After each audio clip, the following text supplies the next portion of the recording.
He's destroying one of our great states. Decode the world unfiltered.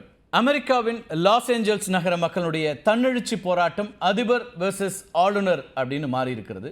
அமெரிக்காவின் California மாகாணத்தில் இருக்கக்கூடிய Los Angeles நகரில் உரிய ஆவணங்கள் இன்றி வசித்து வரக்கூடிய சிலர் கைது செய்யப்பட்டனர்.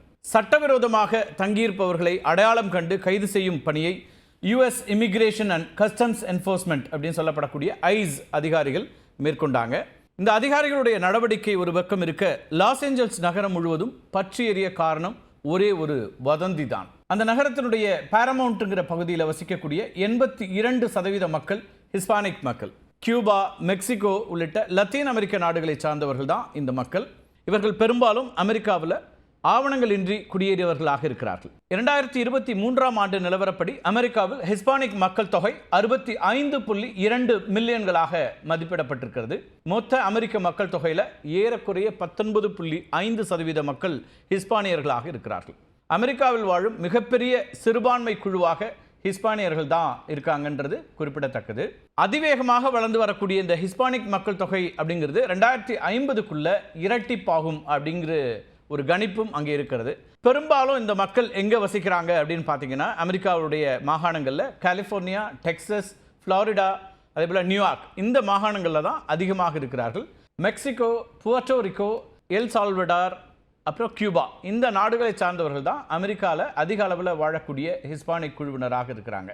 கலிஃபோர்னியாவில் இருக்கக்கூடிய, குறிப்பாக லாஸ் ஏஞ்சல்ஸ் நமக்கு தெரியும், ஹாலிவுட் இருக்கக்கூடிய இடம், எல்ஏன்னு நம்ம சுருக்கமாக அங்கே சொல்லப்படக்கூடிய பகுதியில் பாரமவுண்டில் மிகப்பெரிய அளவில் கடைகளில் ஒப்பந்த பணிகளை மேற்கொள்ளக்கூடியவர்களாக இருக்கிறாங்க. அந்த பகுதியில் இருக்கக்கூடிய மக்கள் தொகையில் 82% ஹிஸ்பானியர்களாக இருக்கிறாங்க. இந்த கடைகளில் தான் ஐஸ் அதிகாரிகள் சோதனை நடத்தி ஆவணங்கள் இல்லாதவர்களை கைது செய்வதாக ஒரு வதந்தி பரவியது.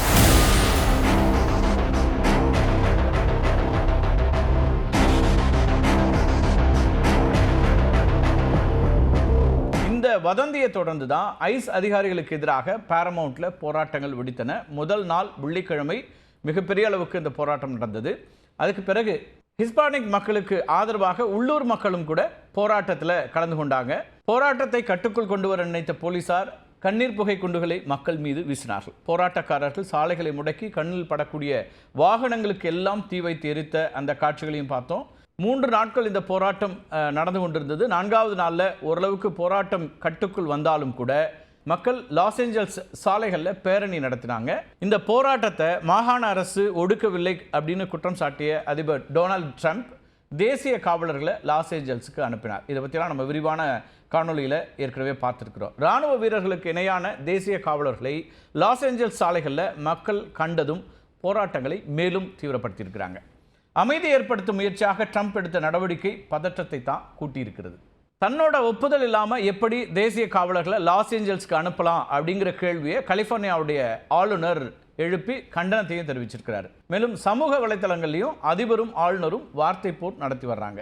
இதில் ஒரு அடிப்படையான வேறுபாடு இருக்குது. ஏன் அதிபருக்கும் ஆளுநருக்கும் இடையில் வேறுபாடு அப்படின்னு பார்த்தீங்கன்னா, குடியரசு கட்சியை சார்ந்த அதிபர் டொனால்ட் ட்ரம்ப், அதே நேரத்தில் ஜனநாயக கட்சியை சார்ந்தவர் தான் ஆளுநராக இருக்கிறாரு கலிஃபோர்னியாவில். கலிஃபோர்னியா பொறுத்த வரைக்கும் ஜனநாயக கட்சி தான் தேர்ந்தெடுக்கப்பட்டிருக்கிறது. அதனால் இது ஒரு 2 கட்சிகளுக்கும் இடையிலான மோதலாகவும் இது மாறி இருக்கிறது.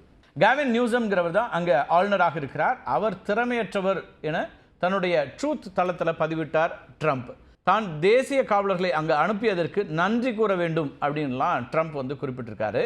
நன்றி சொல்லணும் அப்படின்றதோட விடலை ட்ரம்ப், எப்படி நன்றி சொல்லணுங்கிறதையும் குறிப்பிடுறாரு. நன்றி அதிபர் ட்ரம்ப், நீங்கள் மிகவும் அற்புதமானவர், உங்களை தவிர்த்து நாங்கள் எதுவும் இல்லை சார் அப்படின்லாம் சொல்லணும் அப்படிங்கிற வரைக்கும் அவரே குறிப்பிடுறாரு. கலிஃபோர்னியா கவர்னரும் மேயரும் இப்படி கூறியிருக்க வேண்டும் அப்படிங்கிற பதிவுகள்லாம் ட்ரம்ப் வெளியிடுறாரு. அதே நேரத்தில் கேவின் நியூசம் கைது செய்யப்பட வேண்டுமா அப்படின்னு செய்தியாளர்கள் எழுப்பிய கேள்விக்கு பதிலளித்த ட்ரம்ப், அவர் கைது செய்யப்பட்டால் சிறப்பாக இருக்கும் அப்படிங்கிற கருத்தையும் முன்வைக்கிறார்.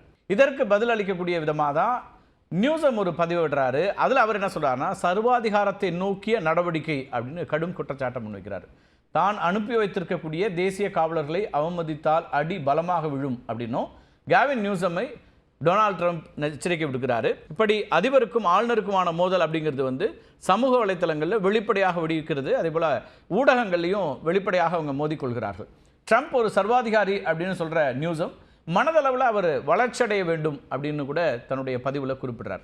ட்ரம்ப்புக்கு எதிராக அனைத்து மாகாண ஆளுநர்களும் ஒன்றிணைய வேண்டும் அப்படிங்கிறதும் நியூசமுடைய வலியுறுத்தலாக இருக்கிறது. சிகப்போ நீலமோ எந்த வண்ணமாக இருந்தாலும் அனைத்து கவர்னர்களும் இணைந்து ட்ரம்ப்பை எதிர்க்க வேண்டும் அப்படிங்கிற ஒரு கோரிக்கையை நியூசம் வச்சிருக்காரு. இந்த சிவப்பு நீலம் என்னன்னு உங்களுக்கு தெரிஞ்சிருக்கும். அங்கே ரிப்பப்ளிகன்ஸும் டெமோக்ராட்ஸும் தங்களுக்கான அந்த மாகாணங்களுக்கான அந்த வண்ணம் தான் இந்த இரண்டு வண்ணங்களும். அமெரிக்காவில் குடியரசுக் கட்சிக்கு சிவப்பு வண்ணமும் ஜனநாயக கட்சிக்கு நீல வண்ணமும் குறியீடுகளாக இருக்கின்றன. தன்னுடைய ஒப்புதல் இல்லாமல் தேசிய காவலர்களை அனுப்புவதற்கு ட்ரம்ப்புக்கு எதிராக வழக்கு தொடர இருப்பதாகவும் நியூசன் அறிவிச்சிருக்கிறார்.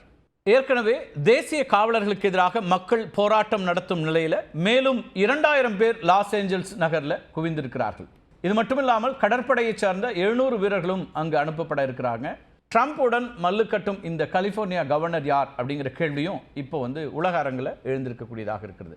கவின் கிறிஸ்டோபர் நியூசம், இதுதான் அவருடைய முழுமையான பேர். பிரான்சிஸ்கோவில் அரசியல் பின்புலம் மிக்க ஒரு குடும்பத்தில் பிறந்தவர். அவருடைய தந்தை கலிஃபோர்னியா மாகாணத்தினுடைய நீதிமன்ற ஒரு நீதிபதியாகவும் இருந்திருக்கிறார். பல 100 கோடி மதிப்பிலான பிளம்ஜாக் குரூப் அப்படிங்கிற நிறுவனத்தினுடைய உரிமையாளர் தான் இந்த நியூசம். ஜனநாயக கட்சியினுடைய தீவிர விசுவாசியான நியூசம் 2003ஆம் ஆண்டு சான் பிரான்சிஸ்கோ நகர மேயராக தேர்ந்தெடுக்கப்படுகிறார். அதுக்கு பிறகு 2022ஆம் ஆண்டு முதல் கலிஃபோர்னியாவுடைய கவர்னராகவும் இருந்து வருகிறார். மக்கள் நலன் சார்ந்த கொள்கைகளை அமல்படுத்துவதில் விருப்பம் கொண்டவர் நியூசம் அப்படிங்கிறது அங்கிருந்து வரக்கூடிய செய்திகளாக இருக்கிறது. அமெரிக்காவில் அமலில் இருக்கக்கூடிய சுகாதார திட்டங்களையும் காப்பீடுகளையும் புலன்பெயர்ந்தவர்களுக்கும் விரிவுபடுத்த வேண்டும் அப்படிங்கிற கோரிக்கையோடு அதை செய்திருக்கக்கூடியவர் நியூசம். கலிஃபோர்னியாவில் மரண தண்டனைக்கும் மக்கள் மீது போலீசார் ஆயுத பிரயோகத்திற்கும் தடை விதித்திருக்கிறார். கலிஃபோர்னியா ஆளுநர் பற்றி இந்த பின்புலங்கள்லாம் இருக்கக்கூடிய அதே நேரத்தில் மிகவும் பணக்கார மாகாணமாக இருக்கக்கூடிய கலிஃபோர்னியாவில் பட்ஜெட் பற்றாக்குறை, வீடற்ற மக்களுடைய எண்ணிக்கை அதிகரிப்பு அப்படின்னு பல சவால்களும் கூட அவருக்கு இருக்குது. காலநிலை நெருக்கடி குறித்து அடிக்கடி நியூசம் பேசி வந்தாலும் கூட கடந்த ஆண்டு லாஸ் ஏஞ்சல்ஸை சூறையாடிய காட்டுத்தீ பேரிடரை எதிர்கொள்ள தயார் நிலையில் இல்லாததை அம்பலப்படுத்துவதாக இருக்கிறது அப்படிங்கிறது ட்ரம்ப்போட விமர்சனம். அவருடைய ரிப்பப்ளிக் பார்ட்டியிலேருந்தும் இந்த விமர்சனங்களை முன் வச்சு வராங்க. ட்ரம்ப் நியூசம் மோதலில் இது ஒரு முக்கியமான அம்சம். 2028ஆம் ஆண்டு அதிபர் தேர்தலுக்கான ஜனநாயக கட்சிக்கான போட்டியாளராக நியூசம் பார்க்கப்படுகிறார். பதவிக்கால வரம்புகள் காரணமாக அவர் கவர்னர் பதவியில் 2 முறைக்கு மேலே நீடிக்க முடியாது. அமெரிக்காவை பொறுத்த வரைக்கும் அங்கே நீங்கள் பிரசிடெண்ட்டும் சரி அதே போல் கவர்னர்ஸும் 2 முறை தான் அங்கே பதவி வகிக்க முடியும், 2 டேர்ம் தான் இருக்க முடியும். அதனால் இப்போ நியூசம் என்ன பண்ணுறாருன்னா அடுத்த கட்ட அரசியல் நகர்வு வெள்ளை மாளிகைக்கான போட்டியாகத்தான் இருக்கும் அப்படின்னு அங்கே இருக்கக்கூடிய ஊடகங்கள் பார்க்குறாங்க. ட்ரம்ப் 2வது முறையாக அதிபராக பதவியேற்ற பிறகு கடந்த 6 மாதங்களில் சுமார் 1 லட்சம் புலம்பெயர்ந்தவர்கள் கைது செய்யப்பட்டிருக்கிறார்கள். இதில் அண்மையில் லாஸ் ஏஞ்சல்ஸ் நகரத்தில் கைது செய்யப்பட்டவர்களும் அடங்கும். கைது செய்யப்பட்டவர்களை விடுவிக்க வேண்டும் அப்படிங்கிற கோரிக்கையோடு மக்கள் வீதிகள் இறங்கி போராட்டம் நடத்தி வருகிறார்கள். இன்னொரு பக்கம் லாஸ் ஏஞ்சல்ஸில் படைகளை குவித்து வருகிறார் ட்ரம்ப். லாஸ் ஏஞ்சல்ஸ் மட்டும் இல்லை, கலிஃபோர்னியா மாகாணம் மட்டுமல்ல, ஹிஸ்பானிக் மக்கள் அதிகமாக வசிக்கக்கூடிய மற்ற மாகாணங்களிலும் இந்த சிக்கல் வரலாம் அப்படிங்கிற எதிர்பார்ப்பு இருக்கிறது. இதில் தான் ஒரு முக்கியமான அம்சத்தை கவனிக்க வேண்டியிருக்கிறது. இதுபோன்ற ஒரு சட்டம் ஒழுங்கு சிக்கல், இதுபோன்ற மக்களுக்கு எதிரான பிரச்சனை அல்லது மக்களுடைய போராட்டங்கள், அந்த போராட்டங்களில் நடத்தப்படக்கூடிய காவல்துறையினுடைய அந்த தாக்குதல்கள், ஏன்னா அதில் இந்த செய்தியை கவர் செய்ய போன செய்தியாளர்கள் மீதும் தாக்குதல் நடத்தப்பட்டிருக்கிறது. நிறைய கண்ணீர் புகை குண்டு, கல்லடி எல்லாம் நடந்துட்டு இருக்கக்கூடிய ஒரு இடம். இதே ஒருவேளை இப்படியான மோதல்களும் இப்படியான பிரச்சனைகளும் கலவரங்களும் வெடிக்கக்கூடிய சூழலெல்லாம் அமெரிக்கா மற்ற நாடுகளுக்கு, குறிப்பாக ஆசிய கண்டங்களில் இருக்கக்கூடிய நாடுகளுக்கு, இந்தியா போன்ற நாடுகளுக்கு அல்லது ஆப்பிரிக்காவில் இருக்கக்கூடிய நாடுகளுக்கெல்லாம் பல வகையில் அவங்க ஆலோசனைகளை சொல்லக்கூடியதும், பெரியண்ணன் மாதிரி அவங்க நிறைய இதையெல்லாம் செய்ய வேண்டும், இப்படி செய்ய வேண்டும்லாம் கருத்தெல்லாம் சொல்லிட்டு இருப்பாங்க. ஆனால் அமெரிக்காவில் நடந்து கொண்டிருக்கக்கூடிய இந்த மோதல்கள் குறித்து இதுவரைக்கும் மேலை நாடுகள், குறிப்பாக வெஸ்டர்ன் கண்ட்ரீஸ் பெரிய அளவுக்கு எந்த கருத்தையும் குறிப்பிடவில்லை, எந்த கருத்தையும் சொல்லலை அப்படிங்கிறதும் இங்கே கவனிக்கக்கூடியதாக இருக்கிறது. மீண்டும் ஒரு காணொலியில் சந்திக்கலாம் நண்பர்களே. நன்றி, வணக்கம்.